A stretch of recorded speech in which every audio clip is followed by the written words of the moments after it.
ஆண்டவர் சொல்றாரு, நீ உளவு பார்க்குறவங்கள அனுப்பு. ரொம்ப ஆழமாக சொல்ல போகிறேன், அறிவோடு கேளுங்க. அங்கே போங்க, உளவு பார்க்க ஜனங்களை இவ்வளோ பேர் அனுப்புங்கன்றாரு. ஆமென். நமக்கு ஃபாஸ்டிங் ப்ரேயர் நடந்துட்டுருக்கு. ஜோஷுவாக்கு தெரியாது என்ன நடக்குதுன்னு தெரியாது, கர்த்தர் அனுப்புகிறாருன்னு தான் தெரியும். என்ன பாருங்களேன், என்னை ஜெபிக்க சொல்ல தான் சொன்னார். இது பின்னாடி என்ன இருக்குன்னா எனக்கு ஜோஷுவா கிட்ட சொல்றார், நீ அங்கே போ, அங்கே ராகாப்னு ஒரு பெண்மணி இருப்பா, அந்த ஜனங்கள்லாம் அவள் வீட்டில் வச்சு அவள் பாதுகாப்பா இருக்கு. உங்களுக்கு தெரியும், சிம்பிளாக சொல்கிறேன். இதை தெரிஞ்ச ராஜாக்கு தெரிஞ்ச உடனே அந்த பெண்மணி, உங்களுக்கு தெரியும் ராகாப்னா என்னன்னு தெரியும். விளக்கணுமா யாருக்காவது? விளக்கம் வேணுமா? ஓகே, விளக்க வேணாம். அவள் வாழ்க்கை கொஞ்சம் ஒரு மாதிரி, அது எப்படி சொல்லலாம், சரி சொல்ல வேணாம், பாவம். உனக்கு தெரியுமாங்க, அந்த ராகாப கர்த்தர் தப்ப வைக்கும்போது அவளை தெரிஞ்சவங்க மொத்த பேரே சாவடிச்சிட்டார். சிலரை உயர்த்தணும்னு நினைக்கும் போது, இருங்க, உன் அசிங்கத்தை தெரிஞ்சவனா ரொம்ப நாள் இருக்க மாட்டாங்க, முடிச்சிட்டார். ஓகே, நான் விஷயத்துக்கு வந்துடுறேன். ஸ்பைஸ் போகிறாங்க, அவள் வீட்டில் தங்குறாங்க. அப்போ ஆண்டவர் தெரியும், ராகாப ராஜா என்ன செய்வான், அந்த ஊரில் இருக்கிற ராஜா கொன்றுவான். ஆமென். ஆண்டவர் சொல்கிறார், ஜோஷுவா, அந்த பெண்மணி அவள் வீட்டில் ஒரு ரத்த கயிறை தொங்க விடு, சிகப்பு ரத்தாம்பர கயிறை தொங்க விடு. பிளட் லைன், உன்னுடைய வம்சத்தினுடைய எப்படி சொல்லலாம், தலைமுறை ரத்த கோடு அங்கே தொங்க விடு. ஆனால் எல்லாம் முடியும் போது, மதில் உடையும் போது, இந்த பெண்மணிக்கு எந்த தீங்கும் வராம நீ அவளை பார்த்துக்கணும்ட்டார். ஒரு ஆமேன் சொல்ல மாட்டீங்களா? ஒரு ஸ்கார்லட் ரோப், ஒரு ரத்தாம்பர கயிறை கட்டி தொங்க விடுகிறார். ஆமேன், ஆமேன் சொல்ல மாட்டீங்களா? ஜோஷுவா நினைச்சு கூட பார்க்கல, ஆண்டவர் ஒரு சிகப்பு கயிறை தொங்க விடும்போது ஒரு மாதிரி வாழ்க்கை உண்டு ஊர்ல எல்லாருக்கும் தெரிஞ்ச இந்த பெண்மணியினுடைய தலைமுறை சாபத்தை கர்த்தர் நீக்கி, இவளை சுத்தி இருந்த எல்லாரையுமே கர்த்தர் அகற்றிட்டு, இஸ்ரவேலுக்கு சாதகமா இருந்த பெண்மணியை தூக்கி எடுத்து அவளுடைய பிளட் லைன்ல, இப்படி சொல்லட்டுமா, ஒரு நாள் இந்த பெண்மணிக்கு கல்யாணமாய் அவளுக்கு ஒரு மகன் பிறந்தான். அந்த மகனுடைய பேர் போவாஸ். போவாஸ் ரூத்தை கல்யாணம் பண்ணா. போவாஸுக்கு ரூத்துக்கும் ஒரு பையன் பிறந்தான், அவன் பேர் ஓபேது. அந்த ஓபேதுக்கு ஒரு பையன் பிறந்தான், அந்த பையன் பேர் ஈசாயி, ஜெஸ்ஸி. அந்த ஈசாய்க்கு ஒரு பையன் பிறந்தான், அந்த பையன் பேரு தாவீது. அந்த தாவீதின் தலைமுறையில என்ன என்ன இருங்க இருங்க, என்ன பாஸ்டர் சொல்றீங்க? ஏங்க 7 நாள் ஜெபத்தை ஏற்படுத்தும் போது ஆமென் சொல்ல மாட்டீங்களா? எனக்கு தெரியாது எதுக்கு ஏற்படுத்துறேன்னு, ஆனா கர்த்தருக்கு தெரியும்.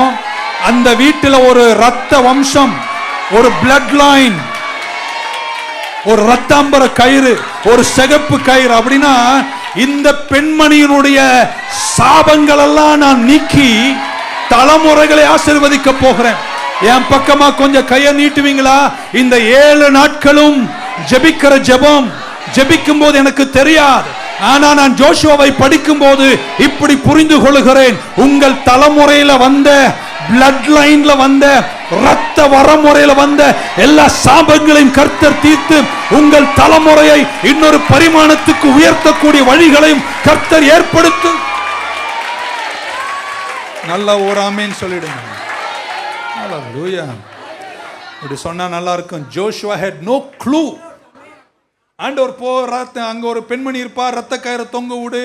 ஜோஷுவாக்கு ஒண்ணுமே. ஆனா ஆண்டவர் என்ன பிளான் தெரியுமா வைக்கிறாரு? கோஷி பாஸ்டர், எதுக்கு இந்த 7 நாள் ஜெபம்? எனக்கு தெரியாது, ஆனா இப்ப தெரியுது. உங்க உட்கார்ந்து இருக்கிற நீங்க, உங்களை எதுவும் சொல்லலை நான். உங்க என்ன வம்சத்துல என்ன சாபம்லாம் இருக்கும் எனக்கு தெரியாது. கர்த்தர் உன் தலைமுறையை ஆசீர்வதிக்கிறதுக்குன்னே தான். ஆண்டவருடைய திட்டங்கள் பெரிதென்று நம்புறவங்க எல்லாம் பெற்றோர் இருப்பீங்கன்னா 2 கையை உயர்த்தும் போது 127 சங்கீதத்தை சொல்லும் போது நீங்கள் ஆமீன் சொல்லணுங்க. இந்த 7 நாள் நாட்களில் கர்த்தருக்கு பயப்படுகிற மனுஷன் இவ்விதமாய் ஆசீர்வதிக்கப்படுவான். மனைவி வீட்டோரங்களில் கனி தரும் திராட்சை கொடி, உன் பிள்ளைகள் பந்திய சுற்றிலும் ஒலிவ கன்றுகள். கர்த்தர் உன்னை ஆசீர்வதிப்பார், உனக்கு பாக்கியமும் நன்மையும் உண்டாயிருக்கும். சீயோனிலிருந்து உன்னை ஆசீர்வதிப்பேன், நீ எருசலேமின் வாழ்வை காண்பாய், நீ உன் பிள்ளைகளின் பிள்ளைகளாயும்.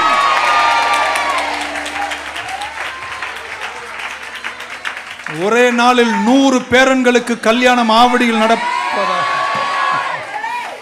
God, Joshua had no clue.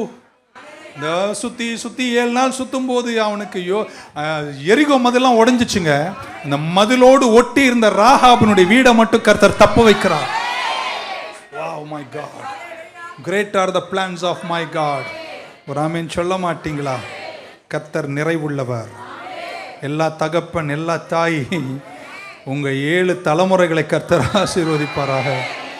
ஜோஷுவாவினுடைய அந்த செயல் தலைமுறைகளை ராகாபின் மூலம் இயேசு அந்த வம்சத்தில் பிறக்கும் பாக்கியத்தை கர்த்தர் கொடுத்தார். இன்னைக்கு அமர்ந்திருக்கிற பெற்றோர் எல்லாருக்காகவும் நன்றி. உங்க தலைமுறையின் மகத்துவங்கள் ஆச்சரியமா இருக்கட்டும். வசன ஆழங்கள் புரிஞ்சிக்க உங்களை விடுறதில்லை. அப்படியே கேட்கணும்னு தோணும்போது பக்கத்தில் ஒன்று நோண்டும். ஓகே, ஐ க்ளோஸ். மணி ஆயிடுச்சு. எனக்கு சந்தோஷமா இருக்கீங்களா? தலைமுறைகளை ஆசீர்வதிப்பார். இந்த 7 நாள் ஜெபத்தில் கர்த்தர் உங்கள் தலைமுறைகள். எத்தனை பேர் அந்த ஏக்கத்தோடு வந்திருக்கீங்க? பிள்ளைங்கள்லாம் அந்த பீடத்தை சுற்றி நடக்கணும். ஆவடியில் எவரும் கட்டாத சர்ச்சை ஒரு நியூ லைஃப் குழந்தை கட்டும்.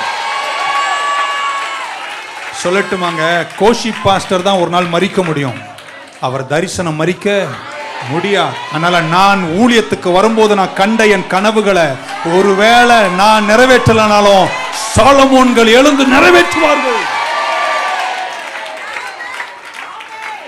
ஒரு ஆமீன் சொல்ல மாட்டேன். அதுக்கப்புறம் ஆண்டவர் என்ன தெரியுமா சொன்னார்? ஜோஷுவா கிட்ட பக்கம் சொன்ன 7 நாள் வாயை மூடிட்டு சாரி அமைதியா இருங்கள். என்ன சொன்னாருங்க? இந்த 7 நாளும் தேவையில்லாதெல்லாம் பேசக்கூடாது, ஒருத்தம் பேசக்கூடாதுன்ட்டார். முடிச்சுட்டு வீட்டில் போனா தொடங்கிரும். Don't talk. இங்கிலீஷில் நல்ல ஒரு வேர்டு இருக்கு, shut. Very good. So don't talk. நெகட்டிவாக பேசாதீங்க. வீட்டில் போனதுக்கப்புறம் அப்படி தோணுனா கூட வாயில் கொஞ்சம் தண்ணி ஊற்றி அரை மணி நேரம் துப்பாமல் இருங்கோ. Just be quiet, be quiet அப்படின்றார். பேசாதீங்கன்றார். ஏன்னா ஜெபிக்கிறோம், தலைமுறைகள் நோக்கி போயிட்டு இருக்கோம், எல்லா அனுகிரகங்களை காண வேண்டிய நேரம். இந்த நேரம் லல்னு பேசாதீங்க. அந்த டிவியை முடிஞ்சா ஷட் பண்ணிடுங்க. இந்த பக்கத்து வீட்டு அம்மா கிட்ட டெய்லி ½ அது நிறுத்துங்க. ராமேன் சொல்ல மாட்டீங்க. பக்கம் நாக்கு கொஞ்சம் அப்படி டைட்டா 7 நாள் பேசுங்க. 7 நாளுக்கு அப்புறம் பேசுங்க. அந்த 7 நாள் ஜபத்திலே இருங்க. அதெல்லாம் எப்படிங்க இப்படிங்க அப்படிங்க இப்படிங்க வள வள வள வளன்னு இந்த 7 நாள் எதுவும் பேசாதீங்க. கடவுள் எல்லா நாளும் பேச வேண்டாம்னு சொல்லலாங்க. எத்தனை நாளுங்க? கொஞ்சம் மன உறுதியோடு இருங்க. ஆண்டவர் உங்களை கைவிட மாட்டாரு. நீதிமொழிகள் 29:17 வாசிக்கிறோம். A fool gives full vent to his spirit, but a wise man quietly holds it back. ஒரு மதிகேடன் வாயில வரதெல்லாம் பேசிடுவான், ஞானம் உள்ளவன் தன் வார்த்தையை காத்துக்கொள்ளுகிறான். 141 சங்கீதத்தின் 3 வாசிக்கிறோம். Set a guard, O Lord, over my mouth. என் வாயின் மேல் ஒரு கடிவாளத்தை வச்சிரும், என் உதடுகளின் வாசலை நீர் காத்துக்கொள்ளும். நம்ம கவனமா பேசணும். பக்கத்து சொல்லுங்க, நான் வாழல தலையா இருப்பேங்க. இன்னொருத்தர்கிட்ட சொல்லுங்க, கர்த்தருடைய வீட்டில் நான் இன்னைக்கு இருப்பதனால சிருஷ்டி உலகத்தில் நான் செழிப்பேன். ஹல்லேலூயா. உங்கள் சத்ரு இந்த 7 நாளைக்கு அவனுக்கு பிடிச்ச ஒரு வார்த்தை அவன் கேட்கக்கூடாது. அவன் சுற்றி சுற்றி வருவான். ஆனால் உங்கள் வாய் ஒன்று தான் சொல்லணும், கர்த்தர் பெரியவர். ஆமென். அவர் ஆராதித்து கொண்டிருங்கள், ஜெபித்து கொண்டிருங்கள். கர்த்தர் சேர்த்ததை மனுஷன் பிரிக்காமல் இருக்க. 7வது சொல்லி முடிச்சிடறேன். இந்த 7 நாள் வேண்டாதெல்லாம் என்ன செய்யாதீங்க. சும்மா ஒரு எக்ஸாம்பிள் காட்டுறேன். 7வது அவர் சொன்னார், எல்லாரும் சேர்ந்து என்ன செய்யுங்க, ஆர்ப்பரியுங்கள். He said, begin to shout. எல்லாரும் எழுந்தலாம். That's it, the service is over. Shall we stand in the presence of God? மகிழ்ச்சியோடு ஆர்ப்பரியுங்கள். உங்கள் சாம்பலை கர்த்தர் சிங்காரமாய் மாற்றுவார். உங்க ஜெபத்தால் பெரிய வித்தியாசங்கள் வரும். உங்க வேத தியானம் உங்களை வெற்றியாய் நடத்தும். உங்க ஜெபம் உங்களையும் குடும்பத்தையும் இன்னொரு பரிமாணம் கொண்டு போகும். ஜெபம் மலைகளை கூட அசைக்கும். ஜெபம் செவர்களை உடைக்கும். இது ஆர்ப்பரிக்கும் நேரம். செவ்வாய்க்கிழமை நம்ம முடிக்கும் போது ஆர்ப்பரிக்க போறோங்க. கரெக்டாக 7:55 8 மணி வரைக்கும் ஆர்ப்பரிப்போடு எக்கால துணியோடு நம்ம கர்த்தருடைய வீட்டில் நிற்கணும். பக்கத்தில் இது உன்னுடைய சிறந்த வாய்ப்பு. கையை உயர்த்துவீங்களா? கர்த்தர் ஜோஷுவாக்கு என்ன தெரியுமா சொன்னாரு? பட்டணத்தை நான் உன் கையில தந்துட்டேன். இன்னொரு முறை சொல்றேன், பட்டணத்தை நான் உங்க கையில தந்துட்டேன். எத்தனை பேர் நம்புறீங்க? கர்த்தர் தந்துட்டாருங்க. ஆனா இந்த 7 நாட்கள் நம்ம ஜெபிக்க வேண்டும். விழ வேண்டிய எல்லா செவர்களும் இயேசுவின் நாமத்தில் கீழே விழும். கர்த்தர் ஜெயத்தை உங்களுக்கு தருவார். இன்னொரு முறை எனக்காக ஒரு உதவி செய்யுங்க. உங்களை தொல்லை பண்ணல சொல்லுங்க. நானும் என் வீட்டாரமோ கர்த்தருடைய வீட்டில் வந்து அவரையே நாங்கள் சேவிப்போம். அந்த நாளை நிச்சயமா நீங்க காண்பீங்க. கர்த்தர் உங்களை கைவிட மாட்டார். எல்லாத்தையும் கர்த்தர் முடிக்க போறார். ஒரு சிம்பிள் இன்ஸ்ட்ரக்ஷன். கண்களை பிரச்சனை மேல எடுத்து கர்த்தர் மேல வைங்க. வசனத்துல தியானமா இருங்க. ஜெபத்துல உறுதியாயிருங்க. ஆராதித்து கொண்டே இருங்க. ஆமென். உங்க தலைமுறைகளை கர்த்தர் இந்த நாட்கள் உயர்த்த போகிறாருங்க. கொஞ்சம் தூரத்துல சொல்றேங்க, உங்க பிள்ளைகள் உலக நாடுகளில் கர்த்தர் உயர்த்தி வைக்க போகிற மகத்துவங்கள் கண்கள் காணல, காதுகள் கேட்கல, இருதயம் யோசிக்கல. கர்த்தர் அப்படி செய்வார்னு நம்புறவங்க பலத்தால் இல்லையா சொல்லுங்க பார்க்கலாம். ஹல்லேலூயா. வசனம் ஏராளம் சந்ததிக்கு கொடுத்தாரு. கர்த்தர் உங்களை கைவிட மாட்டார். இந்த 7 நாளும் நம்ம ஜெபிப்போம். மீண்டும் உங்களை சனிக்கிழமை சந்திப்பேன். 1 மணி நேரம் உங்க கூட நான் ஜெபிக்க விரும்புகிறேன். வாய்ப்புள்ளவர்கள் வந்து கலந்து கொள்ளுங்கள். இப்போ 2 கரங்களை உயர்த்துங்க பார்க்கலாம். உள்ளத்தில் இந்த கடந்து வந்த பாதைகளில் காயப்பட்டீர்களோ, இதயம் கஷ்டப்படுகிற பல விஷயங்களை நீங்கள் சந்திச்சிருக்கலாம். பல தோல்விகள், நம்பினவர்கள் உங்களை கைவிட்டு இருக்கலாம். உங்களை பற்றி தப்பாக பேசி இருக்கலாம்.